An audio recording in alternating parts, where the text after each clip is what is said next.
جتنی گھمبیر تفصیل موجود ہے ہمارے پاس، اگر وقت ہمیں اجازت دیتا ہم ایک ایک چیز اس کی جو ہے وہ پڑھ کے سناتے. اتنی خوفناک یہ رپورٹ ہے. دیکھیے جناب، وہ یہ کہہ رہے ہیں کہ غزہ میں نسل کشی میں امریکہ، برطانیہ، جرمنی اور اسرائیل سمیت 63 ممالک ہیں جنہوں نے نہ صرف یہ اسرائیل کو روکا نہیں کہ آپ یہ انسانیت کا قتل نہ کریں، بلکہ اس کو امداد فراہم کی، اس کو سرمایہ فراہم کیا، اس کو وہ ہتھیار فراہم کیے جس پر ان سے پہلے امریکی صدر نے بین لگایا تھا کہ یہ اسرائیل کو نہیں دی جائے گی. تو یہ they are more guilty than even Netanyahu in a وے.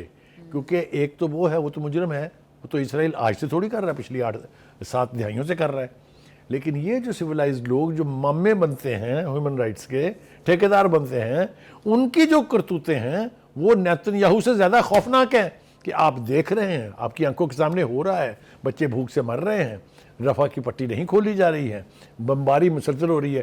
کہاں گئی جی وہ سیز فائر جس کا اتنا بڑا گانا گاتے ہیں ٹرمپ صاحب؟ کوئی ہے پوچھنے والا؟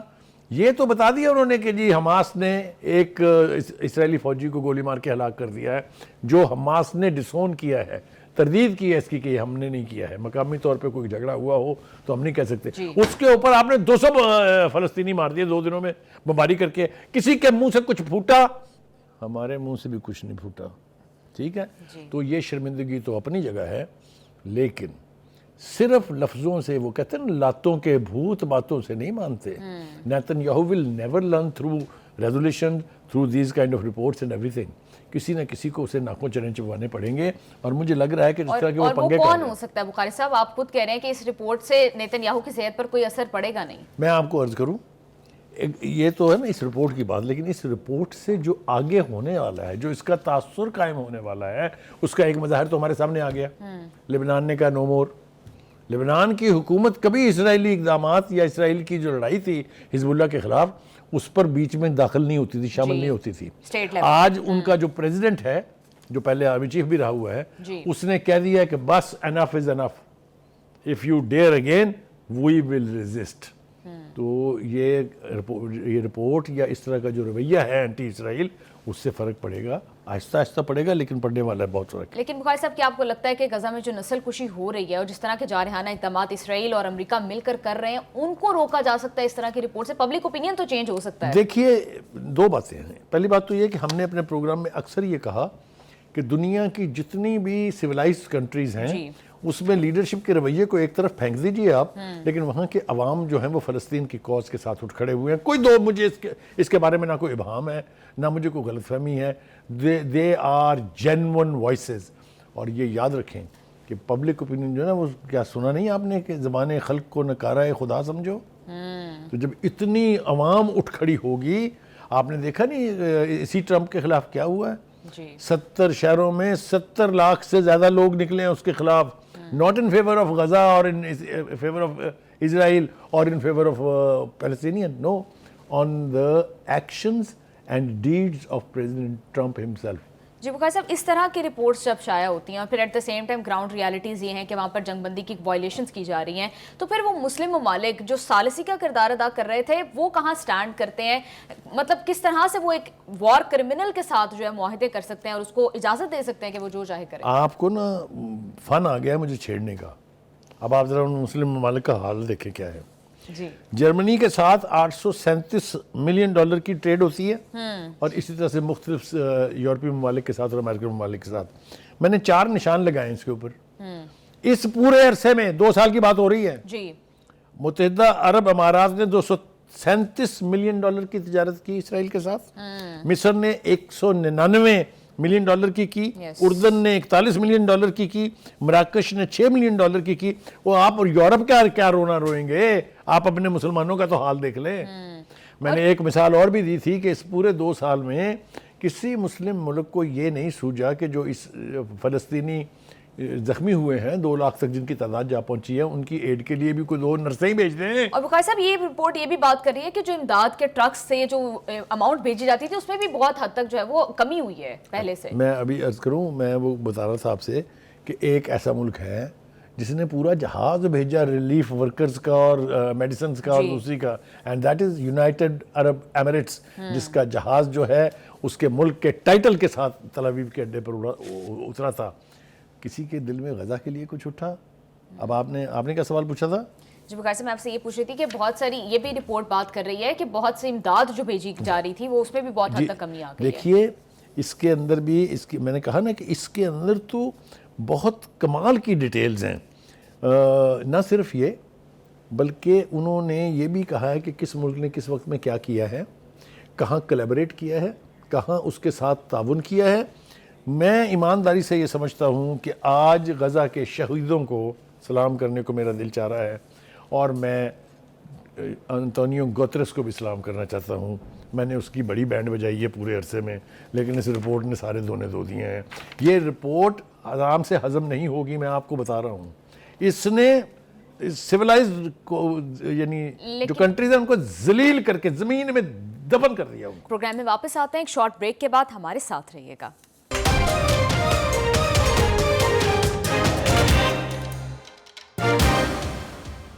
ویلکم بیک ٹو دا شو. بھائی صاحب یہ یو این جو ہے وہ ٹوٹلی ارریلیونٹ رہی ہے, کچھ پریکٹیکلی کر نہیں سکی ہے غزہ کی نسل کشی کو رکوانے کے لیے. تو اس طرح کی رپورٹس کا اب کیا امپیکٹ ہے, کیا ان کی ورتھ کیا ہے؟ دیکھیں دو باتیں. ایک بات تو یہ ہے کہ ایک رول جو ادا کرنے میں یونائٹڈ نیشن ناکام رہا ہے وہ تھا پیس کیپر کا, کہ بہت ساری مثالیں ہماری اپنی لائف ٹائم میں کم از کم 2 درجن مثالیں ایسی ہیں جہاں امن قائم کرنے کے لیے, جہاں لڑائی ختم کرانے کے لیے یونائٹڈ نیشن نے اپنے فوجی بھیجے ہیں.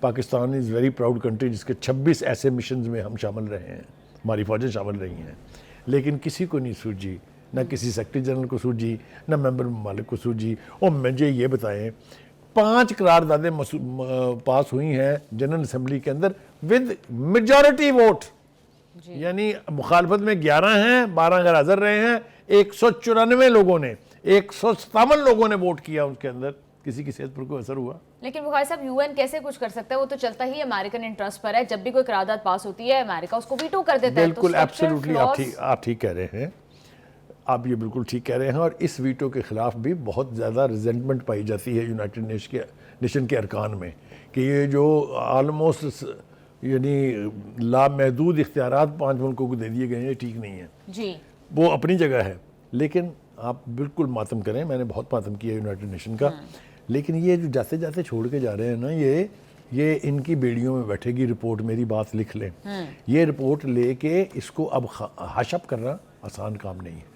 بخاری صاحب یرغمالی انہوں نے رہا کروا لیا اسرائیل نے, اور ایٹ دا سیم ٹائم جنگ بندی جو ہے وہ بھی ختم ہو گئی ہے, دوبارہ سے بمباری کی جا رہی ہے.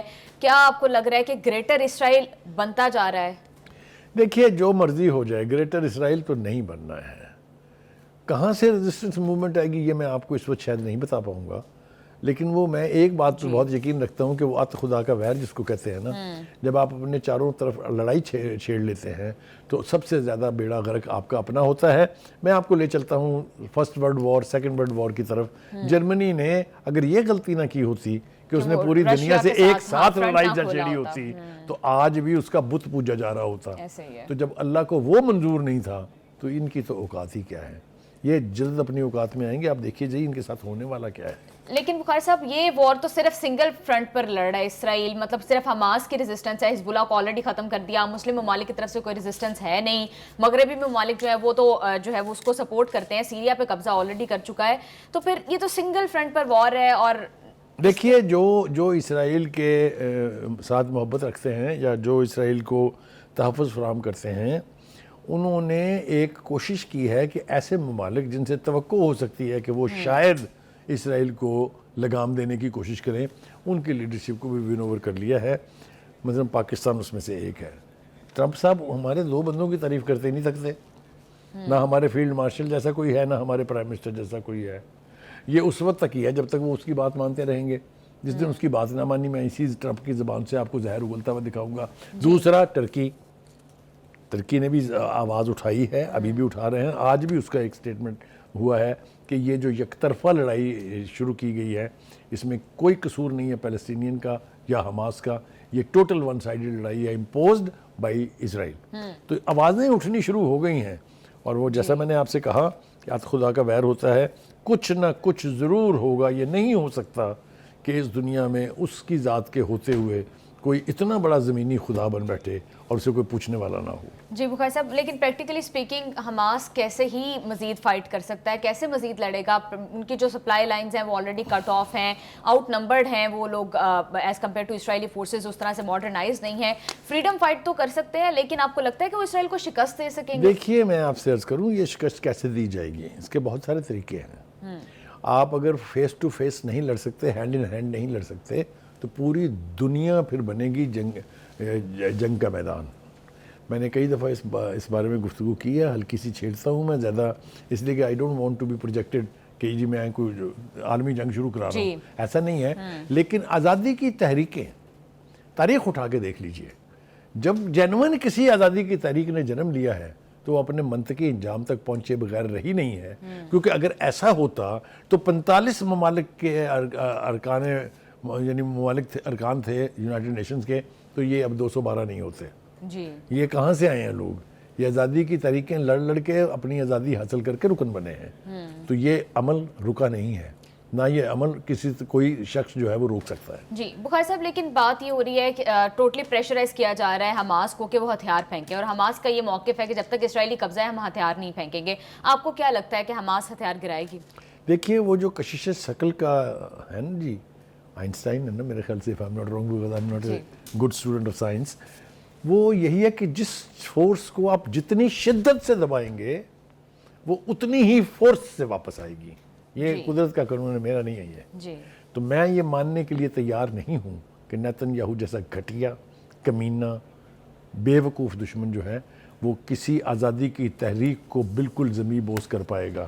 جی ٹوڈے وہ ایک there is a proverbial saying maybe today is not our, maybe even tomorrow is not our, but certainly day after tomorrow is our. جی لیکن بخاری صاحب اس ساری صورتحال کے باوجود جو ہے وہ ڈونلڈ ٹرمپ بار بار ہر جگہ جا کر یہ بات کرتے ہیں، ابراہم اکارڈ کو پھیلانے کی بات کرتے ہیں. وہ یہ کہتے ہیں کہ یہ تو حماس تو ایک چھوٹا سا حصہ ہے، مشرق وسطیٰ میں تو بہت بڑے بڑے پلانز ہیں.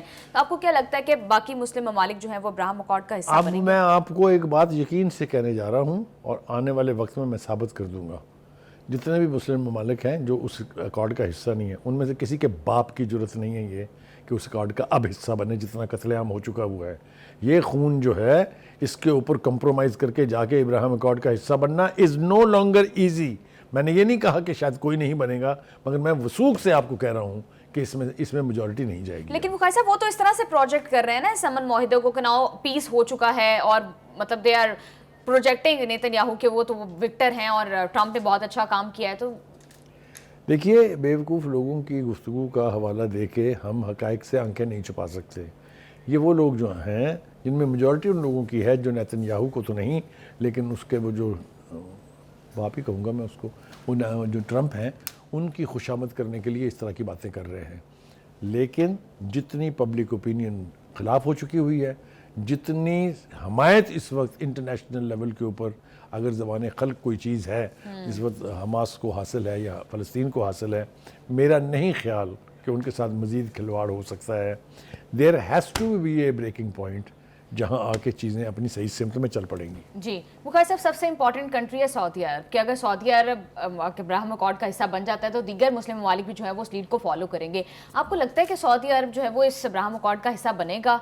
میرے خیال سے جس قسم کے بیانات ہم نے ان کی لیڈرشپ کی طرف سے دیکھے ہیں، جتنا ان کے اوپر پریشر ہے، جتنا اپنی آنکھوں سے ظلم و ستم انہوں نے دیکھ لیا ہے، مجھے سمجھ میں نہیں آتی ہے کہ کس حوصلے سے، کس جرت کے ساتھ وہ جا کے ابراہم اکارڈ کا، کیونکہ انہوں نے کنڈیشن کیا ہوا. 3 ملک ہیں جنہوں نے بہت سٹرونگلی کنڈیشن کیا ہوا ہے کہ کوئی سوال پیدا نہیں ہوتا اسرائیل کو تسلیم کرنے کی بات کرنے کا بھی جب تک فلسطینی ریاست قائم نہیں ہو جاتی اور 1967 کی بارڈر لائن سے پیچھے نہیں جاتا اسرائیل.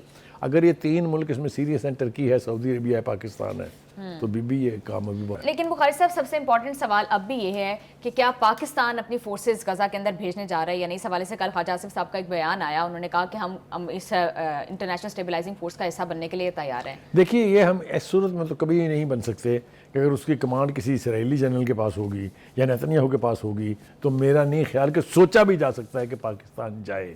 ہاں اگر کوئی انٹرنیشنل فورم بنتا ہے لائک یونائٹڈ نیشن، اسی کو پیس کیپنگ فورس بنتی ہے، یا صرف مسلم ممالک کی کوئی فورس بنتی ہے اور اس کی لیڈرشپ جو ہے وہ کسی مسلم ممالک کے پاس ہے، اس صورت میں پاکستان جائے گا.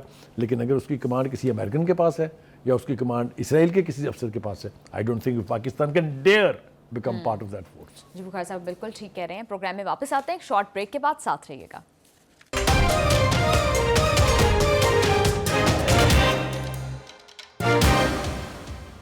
ویلکم بیک ٹو دا شو.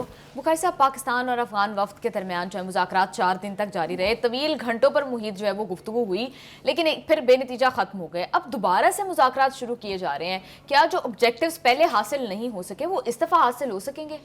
دیکھیے، پہلی بات تو یہ کہ ہم نے تو اعلان کر دیا تھا کہ نہیں جناب، ان سے ہماری بات نہیں ہو سکتی، اس لیے کہ جس قسم کا رویہ انہوں نے اختیار کیا ہے اس سے نہ کسی امن کی طرف بڑھا جا سکتا ہے اور نہ تعلقات کو معمول پہ لایا جا سکتا ہے. لیکن ہمارا ڈیلیگیشن جو ہے وہ تو ایئرپورٹ پہنچ گیا تھا واپس آنے کے لیے. وہ تو بھلا ہو ٹرکی کا، انہوں نے ریکویسٹ کی پاکستانی ڈیلیگیشن سے کہ ہم ایک اور کوشش کرتے ہیں، آپ ایک موقع اور دیں، ممکن ہے ہم کامیاب ہو جائیں امن قائم کرنے میں وہاں. جس کے اوپر پاکستان کی حکومت نے ترکی کی یہ ریکویسٹ جو ہے اس کو مان کے ڈیلیگیشن کو وہیں رکنے کے لیے کہا. اب اس سے کوئی نتیجہ نکلنے جا رہا ہے کہ نہیں جا رہا ہے، یہ اخذ کرنا بہت مشکل ہوگا، اس لیے کہ جب بھی کسی نتیجے پر پہنچنے لگتے ہیں اور وہ اس کا ڈرافٹ یا اس کی انفارمیشن پیچھے کابل کو بتاتے ہیں، تو کابل والے بیٹھے ہوئے ایک پراکسی کے طور پر نیو دہلی کو فون کر کے وہاں سے ان کا اندیہ معلوم کرتے ہیں. ہندوستان کبھی بھی نہیں چاہے گا کہ پاکستان کا ویسٹرن بارڈر جو ہے وہ ڈسائل ہو جائے. وہ چاہتا ہے کہ پاکستان کو بلیڈ کرایا جائے. ہم ہوں گے کہ نہیں ہوں گے یہ ایک الگ معاملہ ہے. جی بخاری صاحب، یہ ساری صورتحال کا نقشہ خواجہ صاحب کھینچ رہے ہیں، اس کے بعد آپ کو لگتا ہے کہ اب دوبارہ سے جو مذاکرات شروع کیے جا رہے ہیں اس سے کوئی بریک تھرو ہو سکتا ہے؟ دیکھیے، جو باتیں انہوں نے اس انٹرویو میں کہی ہیں وہ تو بار بار کہہ چکے ہیں، وہ ایک طرح سے اس کا اعادہ تھا. اور بہت ساری باتیں جو انہوں نے انٹرویو میں نہیں کہی ہیں لیکن کہی ہیں باہر، وہ اگر میں ریکال کرنے بیٹھوں آپ کو تو پاکستان کی پوزیشن جو ہے وہ بالکل کرسٹل کلیئر ہے. ہم نے ان سے کہہ دیا ہے کہ یہ نہیں ہو سکتا کہ آپ کی سرزمین سے دہشت گردی ہو، آپ کی سہولت کاری ہو، انہیں وہ آئیں اور ہم انہیں پھول پیش کریں اور چائے وائے پلا کے واپس بھیج دیں. ایسا نہیں ہوگا. انہوں نے کہا کہ اگر یہ ہوگا تو ہم کتنا خوفناک ایکشن لے سکتے ہیں آپ کو اس کا اندازہ نہیں ہے. پھر انہوں نے یہ بھی کہا ہے کہ ہم نے آپ کو مزہ چکھایا ہے. آپ کو معلوم ہے ایک دن کے اندر کیا ہوا تھا؟ 25 پوسٹیں ہمارے قبضے میں آئیں، پاکستانی جھنڈے لہرا رہے ہیں وہاں پر، اور وہاں سے 200 جو خوارج ہیں، چاہے وہ فتنہ الہند تھے یا فتنہ الخوارج تھے، جو بھی تھے، ان کی میں نے فوٹیج دیکھی ہے. مجھے ترس بھی آیا ان کے اوپر کہ جس وقت گولہ باری شروع ہوئی ہے پاکستان کی طرف سے، جس طرح وہ بھاگے ہیں، تو ان کی کیپیسٹی کا بھی آپ کو اندازہ ہو جاتا ہے نا کہ کتنا کہ وہ لڑ سکتے ہیں. ایک بات. دوسری بات یہ ہے کہ ہم نے 200 خوارج کو جنم حاصل کیا اس ایک دن میں، تو ہمارا انہیں ڈنڈا پتہ ہے کہ اگر یہ جنگ پھر شروع ہوتی ہے تو حشر کیا ہوگا. جی وقار صاحب، اگر ڈاٹا پتہ ہو تو آپ کو لگتا ہے کہ اتنا پریشر تو پھر بلڈ ہو جانا چاہیے تھا کہ افغانستان جو ہم بات کر رہے ہیں ہمارا موقف ہے، ایٹ لیسٹ اس پر ایگری کرے. ایبسلیوٹلی. میں آپ کو ایک بات بالکل واضح طور پہ بتانا چاہتا ہوں کہ افغان عوام are not on the same page with Taliban leadership. عوام نہیں چاہتے کہ پاکستان کے ساتھ ہاسٹیلٹی ہو، کیونکہ ان کا رسک جڑا ہے. ان جو چیزیں وہاں سے ہمارے یہاں آتی ہیں ہمارے یہاں سے اس طرف جاتی ہیں. لینڈ لاک کنٹری ہے اور کوئی راستہ نہیں ہے. ایران کے ساتھ تعلقات کی نوعیت بھی ہمارے سامنے ہے. تو کہنے کا مطلب یہ ہے کہ یہ ان کے حق میں ہے، افغان قوم کے حق میں ہے اگر پاکستان کے ساتھ وہ ڈھنگ سے بیٹھ کے مذاکرات کے ذریعے کوئی حل ڈھونڈے. مخیر صاحب، 4 دن تک تو مذاکرات کی کوشش پاکستان نے کی، بڑے سنجیدہ طریقے سے کی. اب کیا لگتا ہے کہ کیا مختلف ہوگا؟ کیا ابھی جو ریسنٹلی ہمارے انٹیریئر منسٹر کی بھی ملاقات ہوئی، پھر وزیر اعظم بھی دورہ سعودی عرب پر گئے، کچھ بیک ڈور کچھ ہو رہا ہے ایسا جس سے چینج ہوگا کچھ؟ دیکھیے، جو کچھ بھی بیک ڈور پہ ہو رہا ہے اس نے ریفلیکٹ کرنا ہے مذاکرات کی صورت میں، اس کا نتیجہ نکلنے کی صورت میں. یہ بیک ڈور ڈپلومیسی جو ہو رہی ہے یہ ہمیشہ ہوتی رہی ہے اور ہوتی رہے گی. جو 2 امپورٹنٹ باتیں ہیں وہ یہ ہے کہ مجھے ایز ون پرسن ہو نوز، میں نے کور کیا ہوا ہے افغانستان کی پوری وار، میں نے کور کی ہے انٹرنیشنل فورمز پر، میں نے وار اگینسٹ ٹیرر جا کے کانفرنسز میں پارٹیسپیٹ کیا ہوا ہے. ایک معاہدہ لگتا ہے مجھے کہ ہو جائے گا لیکن اس پر عمل درآمد نہیں ہوگا. سو یہ 1 ہفتے بعد، 2 ہفتے بعد، 3 ہفتے بعد بیک ٹو اسکوئر ون جائیں گے. طالبان اپنی رٹ نہیں چھوڑ سکتے، اس لیے کہ وہاں پر ٹی ٹی پی بیٹھی ہے ان کے گلے آئے گی، وہاں داعش بیٹھی ہے ان کے گلے آئے گی، وہاں کم از کم 1 درجن بھر گروپ ایسے ہیں جو افغان رجیم کے خلاف ہیں۔ دیر فور دے وانٹ کہ یہ فرنٹ جو ہے یہ ہاٹ رہے، جس طرح ہندوستان کرتا ہے۔ جی ہندوستان میں جب کسی ریاست میں الیکشن ہونے والے ہوتے ہیں، وہ کسی نہ کسی فالس فلیگ آپریشن کے ذریعے پاکستان کے اوپر الزام دھر کے پوری دنیا کی توجہ اس طرف کرا دیتا ہے اور اندھی مچا دیتا ہے اپنے ملک میں۔ جی یہی رویہ افغانستان نے بھی اڈاپٹ کیا ہے فرام انڈیا۔ بالکل۔ بخاری صاحب ہمیشہ راستہ تو مذاکرات کے تھرو ہی نکلتا ہے، آپ کو لگتا ہے کہ ان مذاکرات کا کوئی مڈل وے، کوئی سینٹر پوائنٹ ہو سکتا ہے؟ کیونکہ جو مطالبات ہم کر رہے ہیں اس کے کاؤنٹر مطالبات افغانستان کی سائڈ سے کیے جا رہے ہیں۔ دیکھیے افغانستان کا ڈیلیگیشن جو ہے وہ زبانی ہر قسم کی ضمانت، ہر قسم کی گارنٹی دینے کے لیے تیار ہے، لیکن ہم اب زبانی باتوں کو نہیں مانتے، ہم نے بہت دھوکہ کھا لیا نا زبانی باتوں میں۔ ہم کہہ رہے ہیں لکھ کے دیں، لکھ کے دینے کے لیے وہ تیار نہیں، کیونکہ ان کو پتہ ہے ایک دفعہ ہم نے لکھ دیا تو ہمارے ہاتھ کٹ جائیں گے۔ یہ ہے وہ بریکنگ پوائنٹ جس کے اوپر وہ آنے کے لیے تیار نہیں ہے۔ لیکن ہیونگ سیڈ دیٹ، جس طرح کی کاروائیاں اس وقت ملک کے مختلف حصوں میں اس قسم کی جو فتنہ الخوارج یا فتنہ الہندوستان اور جو دہشت گرد ہیں ان کے خلاف چل رہی ہیں، یہ فتنہ زیادہ دیر تک قائم نہیں رہے گا۔ ابھی آپ دیکھیں کہ پچھلے 2 دنوں میں 27 اور 28 اکتوبر کے درمیان ہم نے انٹیلیجنس بیسڈ آپریشن کر کے 18 جو ہیں وہ فتنہ الخوارج جو ہیں ان کو جہنم واصل کیا ہے۔ اسی طریقے سے ایک ہم نے آپریشن کیا ہے، یہ جو ہے نور ولی کا جو نائب تھا، وہ ان کا نام تھا امجد اور عرف مراہم، اس کے اوپر 50 لاکھ اس کے سر کی قیمت تھی، وہ بھی جان سے ہاتھ دھو بیٹھا ہے۔ بلوچستان میں 2 الگ الگ کارروائیاں کی گئی ہیں اور وہاں بھی اسی قسم کی جو فتنہ الخوارج اور فتنہ الہندوستان تھے ان کو جہنم واصل کیا ہے۔ ایک آپریشن ضلع کیچ کے علاقے بلیدہ میں، جبکہ ایک آپریشن کوئٹہ کے علاقے چلتن پہاڑیوں میں کیا گیا ہے۔ تو پریشر دیکھیے بلڈ اپ ہو رہا ہے کہ جو لوگ ان کے یہاں موجود ہیں ان کا کلا کما ہو رہا ہے۔ بالکل جی، اور مذاکرات میں ہم کہہ رہے ہیں کہ ان کو یہاں سے بارڈر سے دور کریں۔ لیکن بخاری صاحب جب سے یہ مذاکرات جاری ہیں، آن اینڈ آف جو ہے وہ حملے پاکستان کے اندر کیے جا رہے ہیں۔ کل بھی ایک بہت خوفناک قسم کا حملہ جو ہے پاکستان کے اندر کیا گیا ہے ان دہشت گردوں کی جانب سے۔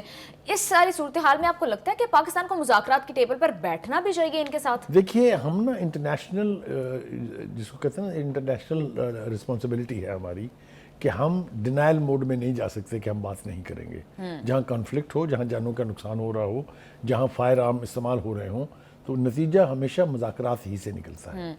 دوسری بات یہ ہے کہ ایک اور جو بہت بڑی ڈیولپمنٹ ہے وہ یہ ہے کہ پی کے میں جو حکومت تھی پی ٹی آئی کی، اس کے تمام تر نیگیٹو رویے کے باوجود آرمی چیف جو ہیں وہ گئے ہیں پشاور، اور 11 کور کمانڈر کا جو ہیڈ آفس ہے اس کے اندر ان کی بریفنگ ہوئی ہے، جہاں بڑے سینئر قبائلی لیڈر جو ہیں اس علاقے کے پورے کے وہ موجود تھے، اور انہوں نے کہا ہے کہ طالبان کے خلاف ایکشن میں ہم آپ کے ساتھ ہیں۔ جی یہ میرے خیال سے بہت بڑی ڈیولپمنٹ ہے۔ بالکل جی بخاری صاحب آپ بالکل ٹھیک کہہ رہے ہیں۔ پروگرام میں واپس آتے ہیں ایک شارٹ بریک کے بعد، ہمارے ساتھ رہیے گا۔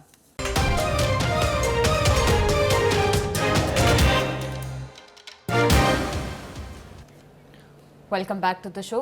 بخاری صاحب جس طرح سے بھارت کے اندر علیحدگی پسند تحریکیں جو ہیں وہ زور پکڑتی جا رہی ہیں، کیا لگتا ہے کہ انڈین فیڈریشن کے لیے یہ نقصان دہ ثابت ہوں گی؟ بہت بڑا چیلنج ہے یہ انڈین فیڈریشن کے لیے۔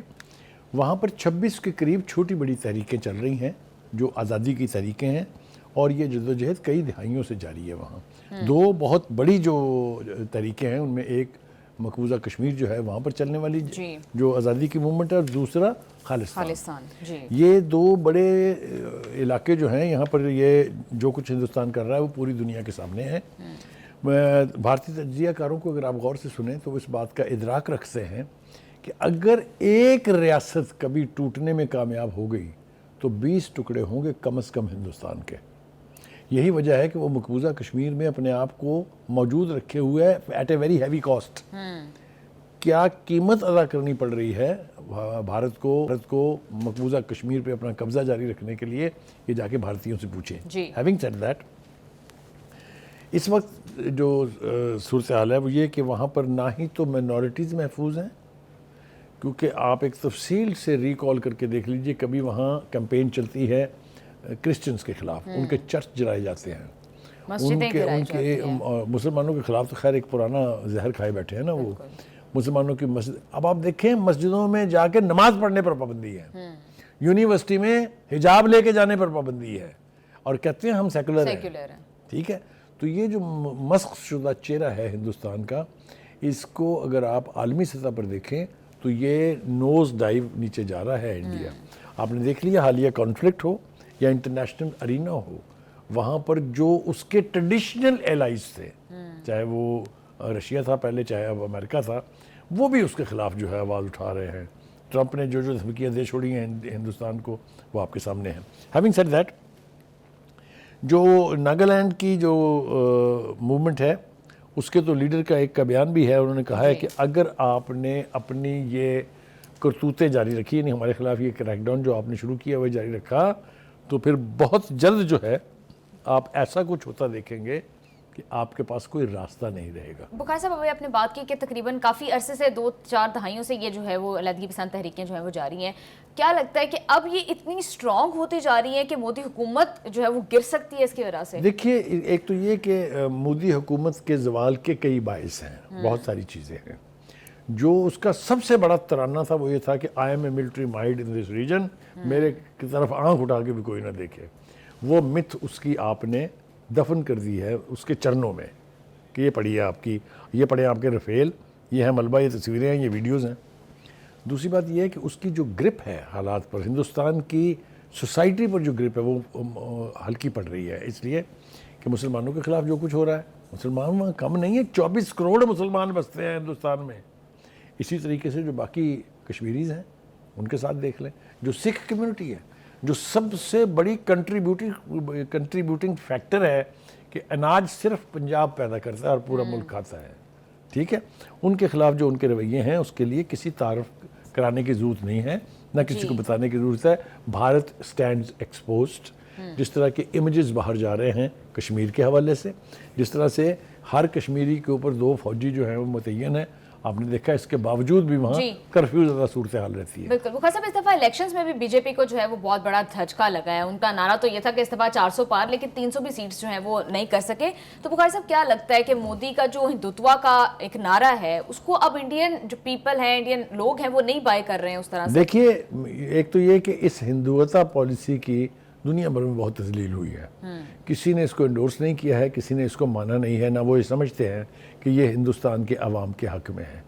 وہ مودی سرکار جو ہے وہ آر ایس ایس کے جو لوگ ہیں, جو بی جے پی کی روایت ہے اس کے اعتبار سے لگے ہوئے ہیں اس کے اوپر, لیکن اس کے خلاف کتنی ہیٹرڈ ہے, کتنے لوگ مودی کی ان پالیسیوں کے خلاف ہیں. کبھی آپ راہل گاندھی کی یا پرینکا گاندھی کی تقریریں سن کے دیکھیں جو پارلیمنٹ کے فلور پر کھڑے ہو کے مودی کی ایسی تیسی کرتے ہیں, تو آپ کو پتہ چلے گا کہ all is not well in the state of Denmark. وہاں کچھ بھی ٹھیک نہیں ہے. اور جس قسم کے حالات ہم دیکھ پا رہے ہیں, کب ٹوٹے گا یہ تو میں نہیں کہتا, لیکن یہ میں آپ کو بتا دوں کہ یہ جو تحریکیں وہاں چل رہی ہیں یہ اپنے منطقی انجام کو میری اور آپ کی زندگی میں پہنچیں گی. جی بخاری صاحب, بالکل ٹھیک کہہ رہے ہیں. اور جس طرح کے کرپشن کے سکینڈلز مودی حکومت کے نکلتے آ رہے ہیں, چاہے وہ گوتم اڈانی ہوں یا جو اور بھی ان کے کیسز ہیں, میڈیا کو جس طرح سے کنٹرول کیا جا رہا ہے, یہ انڈیا کے لیے زیادہ دیر تک فائدہ مند ثابت نہیں ہوگا, and neither for their international image. Programme کا وقت ہو گیا ختم, ہمیں دیجیے اجازت. سی یو آل آن منڈے. اللہ حافظ.